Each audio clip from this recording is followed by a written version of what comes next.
వాక్యం మీ చేతులు రక్తము చేతను మీ వ్రేళ్ళు దోషము చేతను అపవిత్రపరచబడి ఉన్నవి.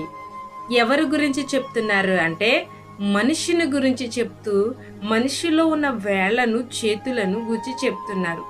ఎందుకంటే దావీదు గారు మందిరాన్ని కట్టాలి అన్నప్పుడు నీ చేతులు రక్తము చేత తడపబడి ఉన్నవి కాబట్టి అవి మందిరము కట్టుటకు అర్హత లేదు, నీ కుమారుడైన సొలొమోను గారు కడతారు అన్నారు.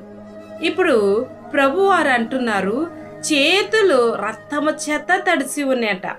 చేతులు వేళ్ళు ఒకటి కదా, చేతులు అంటి వచ్చిన వేళ్ళు అంటే ప్రతి దాన్ని కూడా దేవుడు పరిశీలిస్తున్నాడని అర్థమవుతుంది. చేతులు అంటే మన చేతులు, వ్రేళ్ళు అంటే చేతుకున్న వ్రేళ్ళు. అవి ఏమిటంటే మన వేళ్ళుతో ఒకరిని నిందిస్తాం, ఏదైనా చూపించాలంటే మన వేళ్ళని ఆపుతాం. ఒక్కేళ్ళు చూపితే మనకి 3 ఏళ్ళు చూపుతూనే అంటారు, అంటే ఒకరిని చూపిస్తాం, నిందిస్తాం.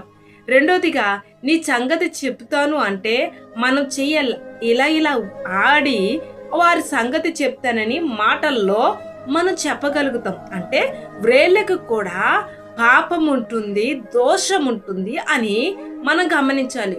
చూపు ద్వారా కన్నుకి ఎలాగుంటుందో అలాగే ప్రతి అవయవానికి పాపము ఉంటుంది.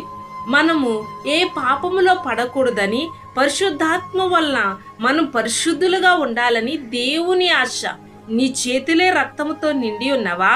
వ్రేళ్లతో నీ గుర్తులు